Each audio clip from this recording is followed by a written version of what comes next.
아브라함 때에 첫 흉년이 들었더니 그 땅에 또 흉년이 들매 이삭이 그랄로 가서 블레셋 왕 아비멜렉에게 이르렀더니 여호와께서 이삭에게 나타나 이르시되 애굽으로 내려가지 말고 내가 네게 지시하는 땅에 거주하라.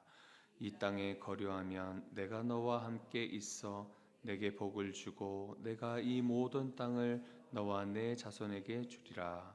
내가 내 아버지 아브라함에게 맹세한 것을 이루어 내 자손을 하늘의 별과 같이 번성하게 하며 이 모든 땅을 내 자손에게 주리니 내 자손으로 말미암아 천하 만민이 복을 받으리라. 이는 아브라함이 내 말을 순종하고 내 명령과 내 계명과 내 율례와 내 법도를 지켰음이라 하시니라. 이삭이 그랄에 거주하였더니 그곳 사람들이 그의 아내에 대하여 물으매 그가 말하기를 그는 내 누이라 하였으니 리브가는 보기에 아리따움으로 그곳 백성이 리브가로 말미암아 자기를 죽일까 하여 그는 내 아내라 하기를 두려워함이었더라. 이삭이 거기 오래 거주하였더니 이삭이 그 아내 리브가를 껴안는 것을 블레셋 왕 아비멜렉이 창으로 내다본지라. 이에 아비멜렉이 이삭을 불러 이르되 그가 분명히 내 아내거늘 어찌 내 누이라 하였느냐. 이삭이 그에게 대답하되 내 생각에 그로 말미암아 내가 죽게 될까 두려워하였음이로라. 아비멜렉이 이르되 내가 어찌 우리에게 이렇게 행하였느냐. 백성 중 하나가 내 아내와 동침할 뻔하였도다. 내가 죄를 우리에게 입혔으리라. 아비멜렉이 이에 모든 백성에게 명하여 이르되 이 사람이나 그의 아내를 범하는 자는 죽이리라 하였더라. 이삭이 그 땅에서 농사하여 그 해에 100배나 얻었고 여호와께서 복을 주심으로 그 사람이 창대하고 왕성하여 마침내 거부가 되어 양과 소가 떼를 이루고 종이 심이 많으므로 블레셋 사람이 그를 시기하여 그 아버지 아브람 때에 그 아버지의 종들이 판 모든 우물을 막고 흙으로 메웠더라. 아비멜렉이 이삭에게 이르되 내가 우리보다 크게 강성한즉 우리를 떠나라. 이삭이 그곳을 떠나 그랄 골짜기에 장막을 치고 거기 거류하며 그 아버지 아브라함 때에 팠던 우물 다시 팠으니 이는 아브라함이 죽은 후 이삭이 그 우물들의 이름을 그의 아버지가 부르던 이름으로 불렀더라. 이삭의 종들이 골짜기를 파서 샘 근원을 얻었더니 그랄 목자들이 이삭의 목자와 다투어 이르되 이 물은 우리의 것이라 하매 이삭이 그 다툼으로 말미암아 그 우물 이름을 에색이라 하였으며 또 다른 우물을 팠더니 그들이 또 다툼으로 그 이름을 신나라 하였으며 이삭이 거기서 옮겨 다른 우물을 팠더니 그들이 다투지 아니하였으므로 그 이름을 르호봇이라 하여 이르되 이제는 여호와께서 우리를 위하여 넓게 하셨으니 이 땅에서 우리가 번성하리로다 하였더라. 이삭이 거기서부터 브엘세바로 올라갔더니 그 밤에 여호와께서 그에게 나타나 이르시되 나는 내 아버지 아브라함의 하나님이니 두려워하지 말라. 내 종 아브라함을 위하여 내가 너와 함께 있어 내게 복을 주어 내 자손이 번성하게 하리라 하신지라. 이삭이 그곳에 제단을 쌓고 여호와의 이름을 부르며 거기 장막을 쳤더니 이삭의 종들이 거기서도 우물을 팠더라. 아비멜렉이 그 친구 아웃삿과 군대 장관 비골과 더불어 그랄에서부터 이삭에게로 온지라. 이삭이 그들에게 이르되 너희가 나를 미워하여 나에게 너희를 떠나게 하였거늘 어찌하여 내게 왔느냐. 그들이 이르되 여호와께서 너와 함께 계심을 우리가 분명히 보았으므로 우리의 사이 곧 우리와 너 사이에 맹세하여 너와 계약을 맺으리라 하였노라. 너는 우리를 해하지 말라. 이는 우리가 너를 범하지 아니하고 선한 일만 내게 행하여 내가 평안히 가게 하였음이니라. 이제 너는 여호와께 복을 받은 자니라. 이삭이 그들을 위하여 잔치를 베풀매 그들이 먹고 마시고 아침에 일찍이 일어나 서로 맹세한 후에 이삭이 그들을 보내매 그들이 평안히 갔더라. 그날에 이삭의 종들이 자기들이 판 우물에 대하여 이삭에게 와서 알리어 이르되 우리가 물을 얻었나이다 하매 그가 그 이름을 세바라 한지라. 그러므로 그 성읍 이름이 오늘까지 부엘세바더라. 에서가 40세에 해족속 부에리의 딸 유딧과 해족속 헤론의 딸 바스맛을 아내로 맞이하였더니 그들이 이삭과 리브가의 마음에 근심이 되었더라. 아멘.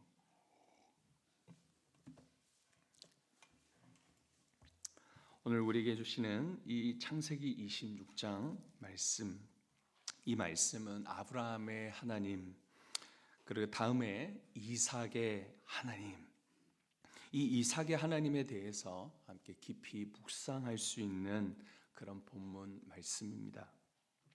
1절에 보시면 아브라함 때의 흉년과 이삭의 때의 흉년을 함께 비교하시면서 그렇게 이삭이 그랄 땅, 이 그랄 땅으로 이사를 오게 되어지는 것으로부터 시작되어집니다. 하나님께서 이 명하신 가나안 땅에 있어야 하지만 그곳을 이삭은 떠나려고 했습니다. 그래서 이 가나안의 아래에 있는 그 밑에 지역에 있는 이 애굽 땅, 이집트로 내려가려는 중에 도착한 곳 가나안 땅의 최전방이죠.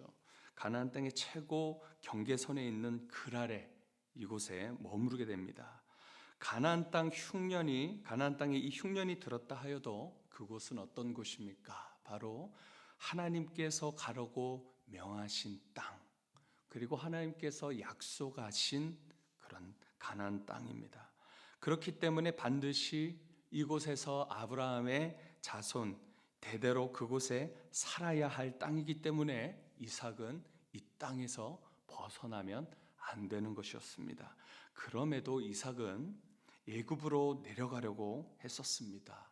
2절에 그것을 말하고 있습니다. 2절 말씀을 우리 함께 읽어보겠습니다. 시작. 여호와께서 이삭에게 나타나 이르시되 애굽으로 내려가지 말고 내가 내게 지시하는 땅에 거주하라. 자, 여러분, 하나님 여호와께서 이삭에게 갑자기 나타나셨습니다.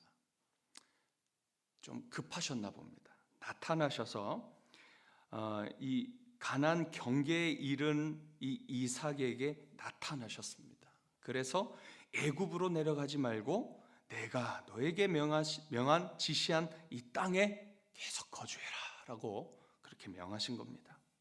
하나님께서 수차례 그 이후에 이삭과 말씀을 하시면서 수차례 가나안에 대한 약속을 그렇게 말씀합니다. 그런데 어쩌다가 하나님께서 가나안 땅에 흉년을 주셨는데 이삭이 어떻게 합니까? 자, 그는 하나님의 약속이고 뭐고 없습니다. 하나님의 말씀이 엊그제 있었다 할지라도 이삭에게 문제가 터지고 그리고 흉년이 일어나고 어려움이 현실에 맞닥뜨려지게 되면 여러분 우리도 마찬가지지 않습니까? 자, 우린 이럴 때 어떻게 합니까? 감정대로 행합니다. 홧김에 질러버리는 것이 우리들의 연약한 모습이 있습니다. 자, 그러한 이삭이었습니다. 믿음의 조상, 열국의 아비, 열국의 어미, 이 믿음의 위대한 부모 아래 태어난 이 아들 독자 이삭이 이렇게 연약한 인간의 모습을 지녔다라는 것입니다. 자, 그럴 때 하나님은 여전히 우리를 어떻게 하십니까? 그래도 연약하여도 죄지어도 하나님 말씀 불순종하여도 하나님은 여전히 우리를 사랑하고 계신다라는 것입니다. 변함없이 우리를 향한 주님의 약속을 지켜가고 있다라는 겁니다. 변하지 않습니다. 우리 주님은 한결같으십니다.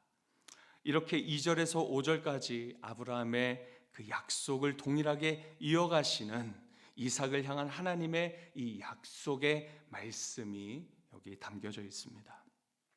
올해 우리 교회의 주제고 기초, 또 기초가 되어지는 말씀이 5절 말씀에 있는데 우리 함께 읽어보겠습니다. 5절입니다. 시작. 이는 아브라함이 내 말을 순종하고 내 명령과 내 계명과 내 율례와 내 법도를 지켰음이라 하시니라. 아멘. 여러분 보십시오. 아브라함이 내 말을 순종하고 하나님께서 직접 말씀합니다. 여러분 생각해 보세요. 아브라함이 정말 하나님 말씀에 순종하셨습니까? 자, 내 명령과 내 계명과 내 율례와 내 법도를 어떻게 했다라고 여기 나옵니까? 지켰다라고 하나님께서 직접 말씀하십니다. 여러분 우리는 아무리 생각해봐도 아브라함은 늘 순종하지 않았습니다. 늘 하나님의 말씀을 지켰던 사람이 아니었어요. 그러나 하나님께서 이렇게 인정해 주신 이유가 무엇입니까? 창세기 15장 6절에 있는 말씀을 제가 읽어보겠습니다. 아브라함이 여호와를 믿으니 여호와께서 이를 그의 공의로 여기고 이렇게 말씀이 나와 있습니다. 하나님께서 그렇게 아브라함이 하나님의 그 말씀을 믿었기 때문에 하나님이 아브라함을 의롭게 여기셨다라는 것입니다. 인정하셨다라는 겁니다. 믿었기 때문에. 그렇게 했기 때문에 지금 보시는 26장 5절 말씀에도 아브라함이 내 말을 순종했다. 내 명령, 계명, 율법, 이 법도를 지켰다라고 하나님께서 친히 인정해 주시고 말씀해 주고 있는 것입니다. 하나님은 여기 순종의 결과 이 같은 복을 주었다라고 그렇게 말씀하는 겁니다. 무수히 많은 별처럼 후손을 주겠다 하셨고 그리고 너를 복의 근원이 되게 하겠다라는 말씀을 하신 겁니다. 순종은 믿음입니다. 믿음은 약속의 성취의 결과를 낳습니다. 하나님의 나라를 이루는 것입니다. 여러분의 삶이 어떻습니까?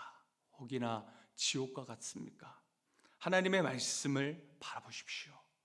그럴 때 하나님의 말씀을 순종하십시오.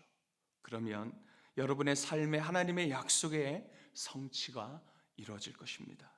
그곳이 하나님의 나라가 되어서 직접 여러분께서 그곳 하나님의 나라, 하나님의 그 약속의 땅을 개척하고 그곳을 개간하여서 이루어낸 약속의 땅이 되어지는 것입니다.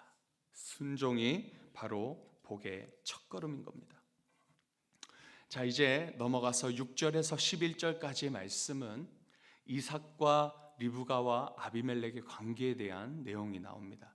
자, 여기 나오는 아비멜렉은 아브라함 때에 나타난 이 아비멜렉과는 다른 사람입니다. 자, 전에 말씀드렸지만 애굽의 왕들을 우리가 뭐라고 합니까? 바로라고 하죠. 파라오라고 또 합니다. 자, 그렇게 말하는 것처럼 여기 아비멜렉 또한 블레셋의 왕의 통칭에 대해서 그렇게 말하는 겁니다.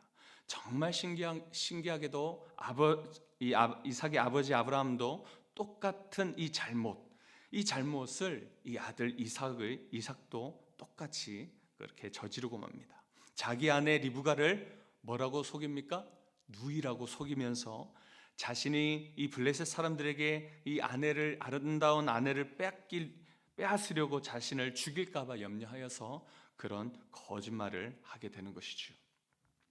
자, 그러다가 아비멜렉이 이삭과 그리고 리브가가 둘이 껴안고 있는 모습을 보면서 부부라는 것을 알게 됩니다. 자, 그래서 아비멜렉이 블레셋 사람들 앞에 공식적으로 그 땅에 거하며 부부의 관계를 공식적으로 그렇게 보호를 받게 해줍니다. 자, 아무리 하나님께 택한 백성이라 할지라도 그리고 이 훌륭한 사람이라 할지라도 큰 사람이라 할지라도 여러분 이삭은 어땠습니까? 아브라함은 어땠습니까? 실수를 범한다라는 겁니다. 자, 저와 여러분도 마찬가지입니다. 실수 안 하면 사람이 아닙니다. 실수를 하지 않는 분은 오직 하나님뿐입니다. 그렇기 때문에 이런 우리가 연약한 존재인 것을 우리가 인정할 때 서로를 용서해 주자라는 겁니다. 서로의 허물을 덮어주고 사랑으로 기회를 주자라는 겁니다. 하나님도 그렇게 하셨습니다. 그런 이삭을 용서하셨습니다. 그런 이삭을 계속 지속적으로 지원해 주셨고 끝까지 축복해 주셨습니다. 그를 놀랍도록 축복해 주시면서 하나님의 이 언약을 계승하는 족장으로 여전히 삼아 주셨습니다. 하나님은 이삭에게 하신 것처럼 우리에게도 그렇게 행하셨습니다. 독생자 예수 그리스도를 보내주셨고 우리에게 구원의 은혜를 주셨습니다.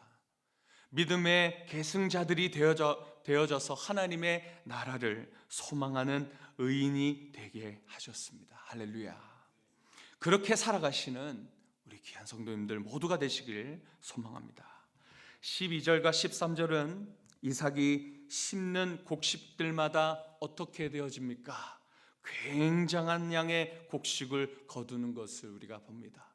12절 중반에 보십시오. 그 해에 100배나 얻었고 라고 그렇게 기록하고 있습니다. 이것을 이루는 분이 누구십니까? 바로 여호와께서 복을 주심으로, 이 말씀하시는 이 복을 주시는 바로 우리 하나님이다라는 것입니다. 13절을 함께 읽어보겠습니다. 여러분 한번 읽어주십시오. 시작.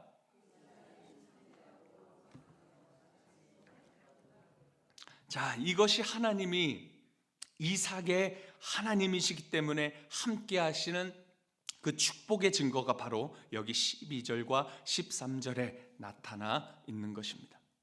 그 뒤로도 계속 하나님은 이삭을 축복해 주십니다. 보십시오. 14절에서 23절에는 이삭의 본성함이 블레셋 사람들이 보고 기겁할 정도의 그런 축복들입니다. 14절 보면 양과 소가 떼를 이루고 종이 심이 많음으로 라고 기록합니다. 자, 블레셋 사람들은 이삭을 보면서 하나님이 함께하는 자의 형통함과 그리고 많은 재산들과 심이 많은 종들을 보면서 어떤 마음이 생겼을까요? 굉장히 위기감을 느꼈을 것 같습니다. 블레셋보다 더 잘 되고 있습니다. 강성하고 있습니다. 그래서 이 블레셋의 왕이 직접 나섭니다. 이렇게 놔두면 안 되겠다 싶은 겁니다. 아비멜렉이 16절에 우리보다 크게 강성한 즉 우리를 떠나라라고 그렇게 쫓겨냅니다. 이삭은 그곳을 떠나면서 참 드는 심정을 저는 같이 한번 느껴봤습니다. 참 외로웠겠다. 하나님의 말씀 붙들고 그 가나안 땅에 여전히 머물려고 하는데 왜 자꾸 사람들은 나를 쫓겨내고 있는가 한번 생각해 봤을 것 같습니다. 그렇게 쫓겨남을 당하여서 참 서러움을 당했을 것 같습니다. 그럴 때 여러분 제일 외로울 때 어떻습니까? 제일 서러울 때 저는 아버지 어머니가 참 많이 생각납니다. 아마도 이삭도 그렇지 않았을까요? 아버지가 파놓았던 우물이 있는 그곳 그랄 골짜기로 갑니다. 거기에서 텐트 치고 지내면서 블레셋 사람들이 파묻은 아버지의 우물을 다시 파내기 시작합니다. 그 우물을 파면서 얼마나 아버지가 보고 싶었을까요? 아버지도 이렇게 살았을 텐데, 아버지도 나와 같은 심정이었을 텐데, 그런 마음으로 우물을 팠겠죠. 자, 그 우물을 파면서 18절에 이삭이 아버지를 그리워하는 그 심정이 느껴집니다. 우리 18절을 함께 읽어보겠습니다. 시작. 그 아버지 아브라함 때에 팠던 우물들을 다시 팠으니 이는 아브라함이 죽은 후에 블레셋 사람이 그 우물을 메웠습니다. 이삭이 그 우물들의 이름을 그의 아버지가 부르던 이름으로 불렀더라 라고 합니다. 그 이후로도 우물을 팔 때, 이 우물을 팔 때 그 지역 사람들이 어떻게 했습니까? 그 시기하고 분쟁하여서 흙으로 메꾸기를 계속 반복하고 있어요. 자, 이삭은 그들과 대항하지 않습니다. 그리고 지혜롭게 온유함으로 위기들을 넘어갑니다. 그러니까 어떻게 합니까? 온유함의 축복을 받습니다. 기업을 축복으로 얻게 되어진 겁니다. 22절에 더 넓은 땅을 얻게 되어졌다라고 그렇게 스스로 고백하고 있습니다. 뿐만 아니라 이 블레셋의 왕 아비멜렉이 이삭을 찾아오는 겁니다. 무슨 일일까요? 이 친구와 그리고 그와 함께 따라온 또 장관이 있습니다. 어떻게 보면 좀 이 아비멜렉이 위기를 느꼈겠죠. 그 다음에 좀 무서운 두려운 심정으로 또 왔겠죠. 이렇게 이삭을 찾아와서 그렇게 화친을 맺으려고 합니다. 그러자 이삭이 그 온유하고 화평한 성품으로 이 교만한 아비멜렉과 좋은 관계를 유지하고 그렇게 함께 먹고 마시며 그 다음날 보냅니다. 자, 이것을 기념하여서 이삭의 종들이 판 우물을 브엘세바, 즉 맹세라고 불렀습니다. 그것이 곧 그 성읍의 이름이 됩니다. 자, 이제 마지막 34절, 35절에 이삭의 장남 에서가 헷 족속에 있는 그 헷 사람의 두 여자와 결혼을 하게 됩니다. 그러면서 그의 부모인 이삭과 리브가에게 근심거리가 되면서 에서가 축복을 상속받기에 합당치 못하다라는 모습을 보여주면서 26장을 마무리합니다. 아브라함의 하나님은 이삭의 하나님입니다. 약속을 성취하는 여호와 하나님의 이 신실하심은 택한 백성으로 하여금 아브라함의 후손 중에서도 순종하는 아들만을 하나님의 주권 안에 그를 사랑으로 기억하시고 그를 간섭해 주셔서 그 약속을 이어가게 하시는 축복을 하나님은 허락하십니다. 여러분, 오늘도 하나님의 이 약속은 저와 여러분을 통해서 신실하게 이어가고 계십니다. 오늘 약속의 자녀와 같이 이 구속을 이루신 이 은혜를 가지고 믿음으로 하나님의 나라로 이끌어 가시는 우리 귀한 성도님들 모두가 되어지길 소망합니다. 우리가 실수를 하여도 우리에게 아직 연약한 믿음이 있다 할지라도 우리를 구원의 그 약속의 백성으로 이끌어 가시는 그 하나님, 신실하신 하나님, 변함없으신 하나님, 사랑이 많으신 그 하나님을 붙들고 여전히 우리의 믿음의 여정을 끊임없이 나가는 우리 성도님 되시길 다시 한번 축복합니다. 기도하겠습니다. 하나님 감사합니다. 오늘도 주님의 약속 안에 은혜로만 살아갑니다. 돈으로 살지 않게 하옵소서. 사람의 의지에서 살지 않게 하옵소서. 주님 명예로 목숨 걸고 살아가지 않게 하옵소서. 주님 약속 붙들고 살아가는 은혜가 실수도 많고 죄도 많은 우리에게 있어져서 오늘도 승리하며 살아갈 수 있도록 축복하여 주옵소서. 하나님, 부족하여 줄이지 않게 하시고 병들어 연약하여서 서럽지 않게 하여 주옵소서. 쫓겨냄을 당하여 외롭지 않도록 주님의 온유한 성품을 우리 모두가 닮아서 기업의 축복과 재물의 축복과 장수의 축복을 주님 말씀에 순종함으로 거두게 하여 주옵소서. 감사와 찬양 하나님께 올려드리며 예수님의 이름으로 기도하옵나이다. 아멘.